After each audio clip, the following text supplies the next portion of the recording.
Shalom saudaraku, berjumpa kembali bersama dengan saya, Pendeta Jakob Setio, dalam program Sapa Jemaat di Rumah. Kali ini kita akan bersaat teduh bersama-sama. Mari kita berdoa. Tuhan, kami mohon kuasa-Mu, kami mohon urapan-Mu, agar firman Tuhan yang sebentar kami renungkan sungguh-sungguh boleh memberkati kami. Roh Kudus tolong kami, agar kami boleh menerima pewahyuan yang baru yang datang daripada Tuhan. Terima kasih Bapa, berfirmanlah, kami siap diberkati oleh Engkau. Dalam nama Tuhan Yesus, haleluya, amin. Firman Tuhan kali ini terambil dari Efesus 4 ayat 15.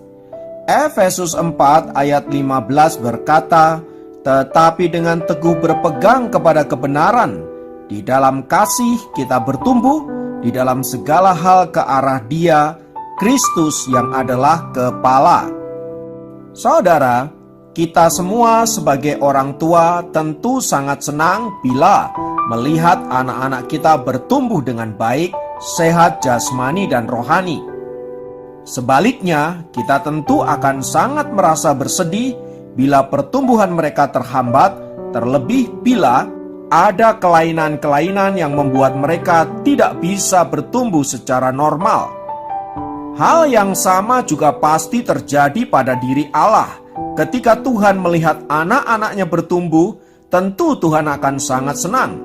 Sebaliknya, bila Ia melihat anak-anaknya tidak bertumbuh, Ia akan sangat sedih. Bagi seorang Kristen, pertumbuhan adalah sesuatu yang wajib terjadi.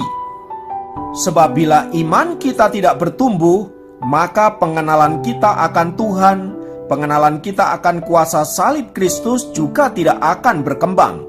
Hal itu tentu akan menyebabkan kita menjadi seorang anak kecil terus-menerus yang tidak siap untuk melihat hal-hal yang besar yang Allah hendak kerjakan dalam hidup kita.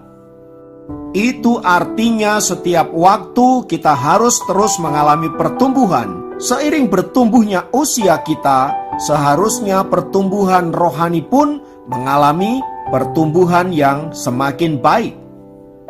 Supaya kita didapati oleh Tuhan sebagai anak-anaknya yang dewasa di dalam Tuhan. Namun sayangnya saudaraku, seringkali kita lebih senang menjadi anak-anak ketimbang menjadi seorang dewasa. Seperti sebuah peristiwa yang dikutip oleh Optimist Magazine. Suatu kali ketika Uskup Warren Candler yang terkenal sedang berkhotbah kepada sejumlah besar jemaatnya, dia sedang menggunakan perikop kisah Ananias dan Safira yang mendustai Allah dan kemudian dihukum mati. Uskup tua itu berkata dengan lantang, Allah tidak lagi menghukum mati orang-orang yang mendustainya. Jika dia masih melakukannya, di manakah saya sekarang? Perkataan Uskup Warren itu dianggap oleh sebagian jemaat sebagai sesuatu yang lucu. Sebagian lagi merespon dengan sinis. Namun kemudian Uskup Warren kembali berteriak, "Saya akan memberitahu Anda di mana saya sekarang. Saya sekarang berada di sini dan berkhotbah di gereja yang kosong." Mendengar pernyataan Uskup Warren yang begitu keras, sebagian besar jemaat terdiam. Dan setelah misa selesai, seseorang bertanya kepada Uskup Warren, "Mengapa Anda berkata Anda sedang berkhotbah di gereja yang kosong? Padahal setiap minggu Anda melihat sendiri jemaat ribuan datang ke gereja Anda."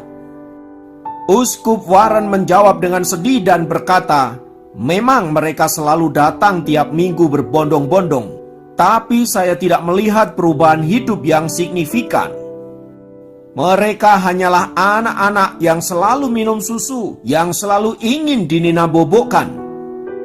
Mereka tidak suka khotbah yang keras. Mereka juga tidak suka teguran akan dosa. Itu artinya mereka tidak pernah mendengar khotbah yang selama ini disampaikan di atas mimbar." Saudaraku, apa yang dialami oleh Uskup Warren itu bisa saja terjadi di gereja-gereja dimanapun. Bahkan di jemaat Efesus pun hal itu bisa terjadi.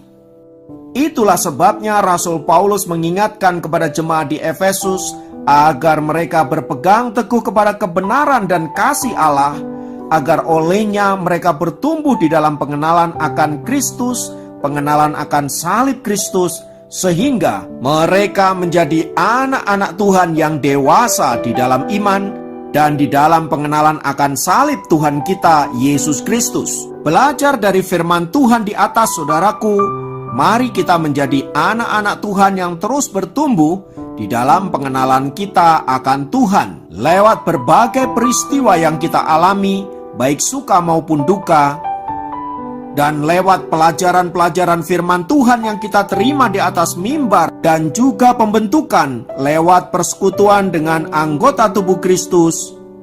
Kiranya itu semua menjadikan kita anak-anak Tuhan yang terus bertumbuh semakin dewasa.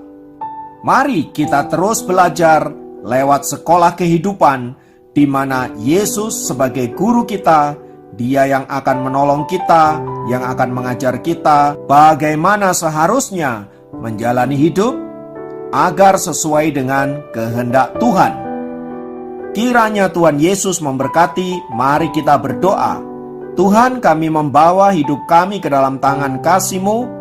Kami bersyukur karena kami terus dibentuk oleh Tuhan, kami dituntun oleh Tuhan, baik melalui firman-Mu maupun melalui kehidupan yang kami jalani. Semua itu dapat Engkau pakai untuk membuat kami bertumbuh semakin dewasa.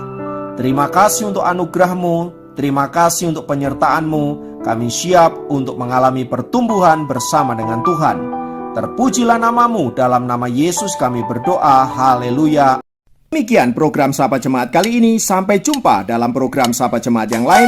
Tuhan Yesus memberkati.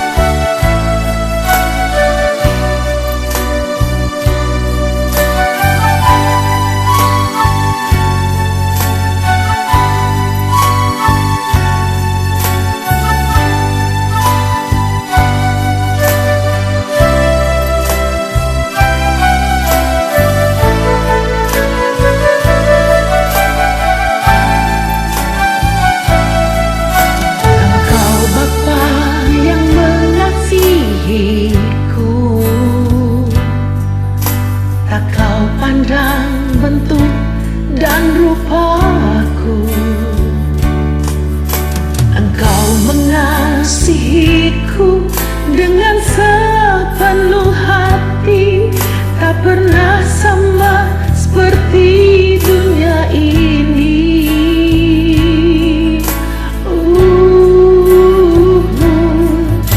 Engkau Bapa yang mengajariku melewati badai langit biru.